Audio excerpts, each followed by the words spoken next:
వాణి creativity channel చూస్తున్న మీ అందరికీ hi అండి. ఈరోజైతే నేను ఒక మంచి స్వీట్ డిష్తో మీ ముందుకు వచ్చేసాను. అదేంటో మరి చూసేద్దాం. ఇక్కడ మీరు వీడియోలో చూస్తున్నారు కదా, అదేనండి. దీని పేరైతే బనానా బూరెలు అండి. బనానా బూరెలు అనొచ్చు, బనానాతో చేసిన గులాబ్ జామ్ అని కూడా అనొచ్చండి. నోట్లో వేసుకుంటే కరిగిపోతుందండి వెన్నలాగా. ఇక మరి అంత మంచి టేస్ట్తో ఉంటుంది. ఇది మీరు ఎప్పుడు తిన్నా కూడా దాని టేస్ట్ మీరు ఇంకా ఇంకా తినాలని అంత ఇంట్రెస్ట్ మీకు పుడుతుంది. ఇది ఎలా చేయాలో చూసేద్దాం మరి. ఇప్పుడు స్టవ్ మీద కళాయిని పెట్టుకుందాం. అందులో ఒక 3 to 4 స్పూన్స్ వరకు నెయ్యిని వేసుకోండి. ఇక్కడ నేనైతే ఒక 3.5 స్పూన్ వరకు నెయ్యిని వేసానండి. ఈ నెయ్యిని వేసుకున్న తర్వాత ఇది బాగా కరిగే వరకు వెయిట్ చేయాలి. ఇది బాగా కరిగిపోయిన తర్వాత ఇప్పుడు ఇందులో ముందుగా పేస్ట్ చేసి పెట్టుకున్న బనానాని మనం ఇందులో వేసుకోవాలన్నమాట.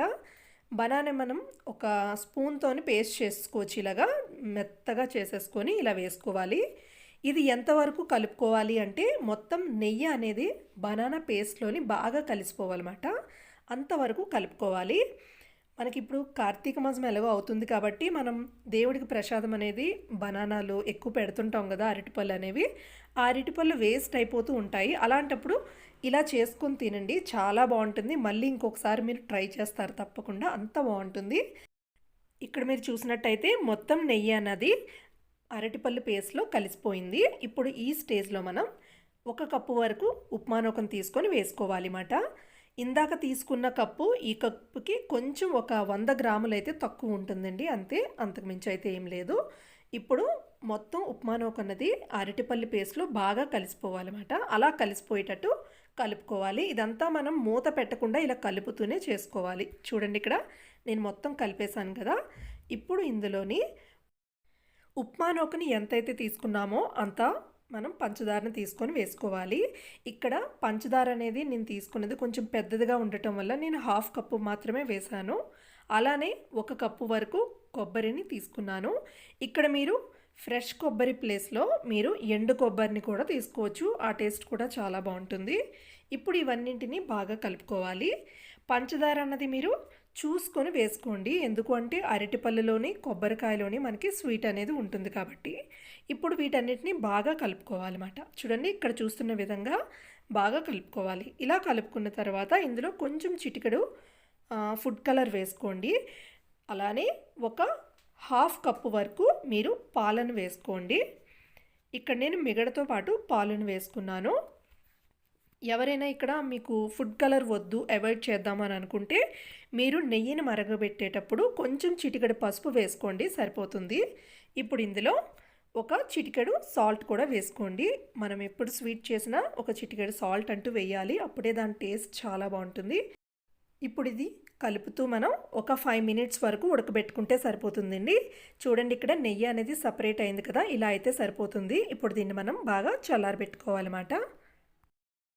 ఇప్పుడు చూడండి, ఇది బాగా చల్లారిపోయింది. ఒకసారి మనం దాన్ని బాగా కలుపుకొని చిన్న చిన్న ఉండలుగా చేసుకొని పెట్టుకోవాలన్నమాట. ఇందులో మనం ఉండలు అనేవి చేసేటప్పుడు నెయ్యి అనేది కానీ వాటర్ అనేది కానీ యూజ్ చేయనవసరం లేదు. ఇందులో ఆల్రెడీ మనం నెయ్యి వేసాం కాబట్టి సరిపోతుంది ఆ నెయ్యి అనేది. ఇలా ఉండలు చేసుకొని రెడీగా చేసుకొని పెట్టుకోవాలన్నమాట. చూడండి, ఇలా ఉండలు చేసుకొని మనం పెట్టుకోవాలన్నమాట. ఇప్పుడు మన ఇంట్లోని గుంట పునుగులు చేసే కడాయి ఉంటుంది కదా, అలాంటిది తీసుకొని మీరు కొంచెం లైట్గా స్ప్రెడ్ చేసుకోండి నెయ్యిని, అంతేగాని ఎక్కువ అవసరం లేదు. ఇలా మీకు కనిపిస్తుంది కదా, అసలు నేను ఎక్కువ రాయనే లేదు. అలా పెట్టుకొని ఇప్పుడు మనం చేసుకున్న ఉండల్ని ఇందులో వేసుకోవాలన్నమాట. వేసుకొని మీడియం ఫ్లేమ్ పెట్టుకొని 5 మినిట్స్ మనం ఒక సైడు ఫ్రై చేసుకోవాలి. అలానే 5 మినిట్స్ అయిన తర్వాత ఇంకొక సైడ్కి తిప్పుకొని 5 మినిట్స్ ఫ్రై చేసుకోవాలి.